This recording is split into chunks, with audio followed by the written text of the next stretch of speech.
girl says they love me, do you really mean that? I'm not shy, but think you do. I says I love. Hi guys, nandito ako ngayon sa Centris, Quezon City. Inaantay ko yung van na pipick up sa akin. Kaya ako lang mag-isa dito. Dito kasi yung pick up place ko since taga Rizal ako. So dito yung malapit sa Centris. So dadaanan na lang nila ako dito.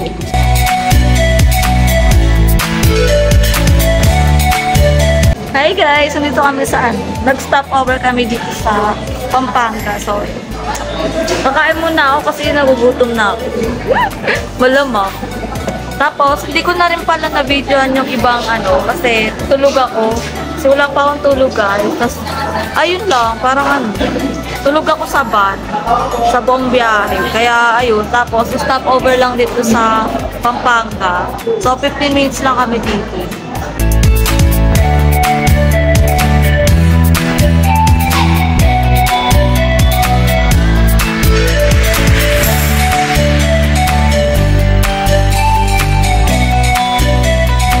Hi guys! So, dito kami ngayon sa DENR.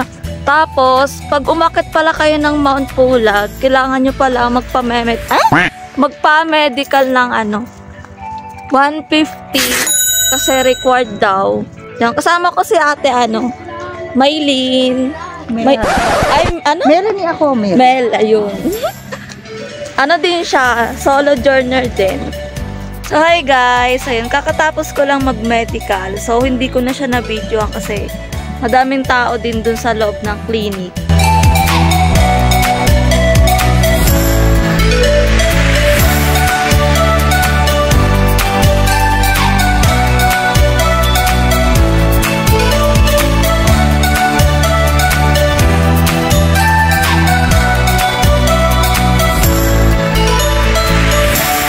Ayun guys, nandito na kami sa loob kasi mag-o-orient kami. So, kailangan talaga to guys, pag-aakit kayo ng pulag, kailangan mag-o-orient. Ayun guys, nandito kami sa Pwede ba dito, Bags? sa taas ng jeep. Dito kami sasakay.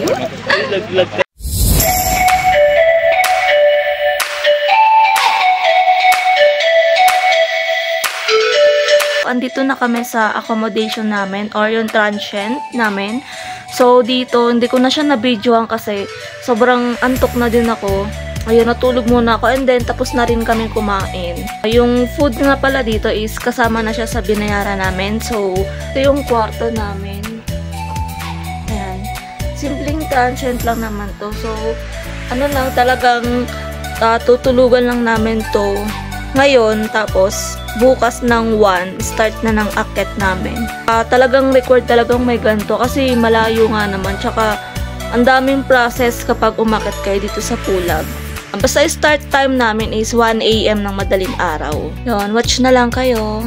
So, ayun, 1:30 akit na kami ng Pulag. So, ayan, yung mga kasama ko. Hoy, hello naman kayo dyan!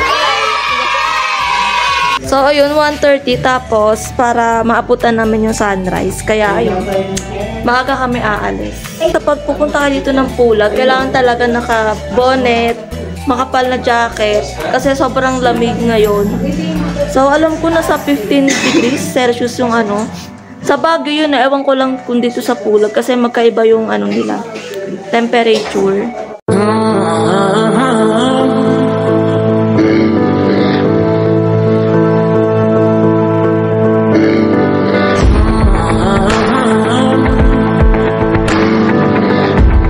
So, yun guys, start na ng trekking namin. So, dito muna kami sa pinaka muna to? Sementadong trek.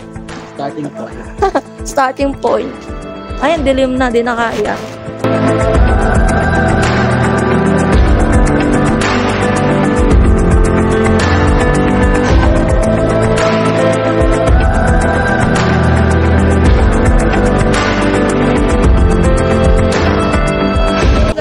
Dito kami sa Camp 1. Camp 1 ba to?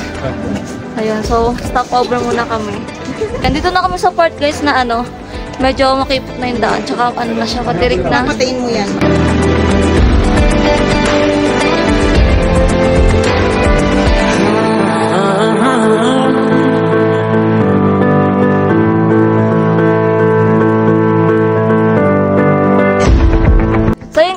kami sa Camp 2. So, kanina nadaanan namin yung Mossy Forest. Tapos, next nito is Grassland. Grassland na, no, te? Tapos, Camp 2 na kami.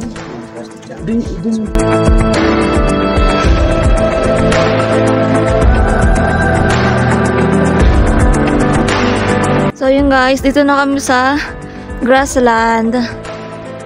Ayan. Medyo hindi kita kasi madilim eh. Walang ibang ilaw.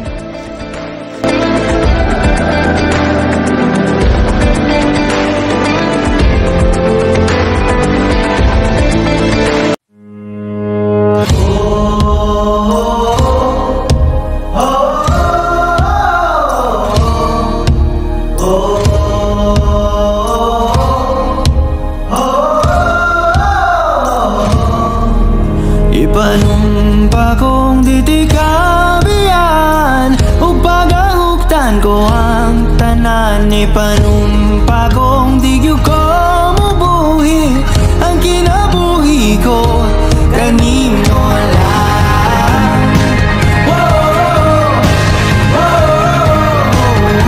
Kanino lang.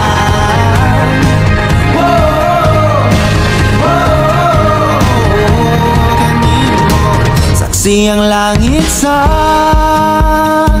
mga mata kong aligyod kapuyon ug ang akong dughan. Kanunay ngalan mo lang ang sangpito. Di ko magduha-duha og tikang kung mahul. Guys, andito na kami sa Mossy Forest. So, hindi ko siya napakita sa inyo kagabi kasi madilim. Madaling araw. So, sobrang dilim kasi kanina kaya hindi ko siya masyadong na-videohan kasi ang hirap. Hindi mo halos makita yung daan. So, ngayon ko siya ipapakita sa inyo. So, dito guys sa Mossy Forest, ano siya, yung mga puno dito is parang bonsai lang. Sobrang hindi sila lumalaki ng sobrang laki. Maliliit lang. Tapos, kaya siya tinawag na Mossy Forest kasi siya, puro lumot. So, ayun. Ito yung ipapakita ko sa inyo ngayon kasi hindi ko siya napakita kanina. Madaling araw nung umakyat kami. So, watch lang kayo. Ako imong tamin o ginagiban, luyo nining tanan. O kung may klaro man ang kalibutan, di ko magduha-duha o tikang kung mahulog ka, andam kung mahulog uban sana sa kadaro. So yun guys, pauwi na po kami. So tapos na yung aming, ang aming adventure sa Mount Pulag. So yun guys, sa mga gustong bayan ang ingay So yun guys, sa mga gustong mag-trek or mag-hiking dito sa Mount Pulag, ayan, pwede kayong anong tawag doon? Joiners yun. So ako kasi nag-joiners lang ako. So ilalagay ko na lang din sa sa video ko yung yung trail buddies. So pwede kayong sa kanila.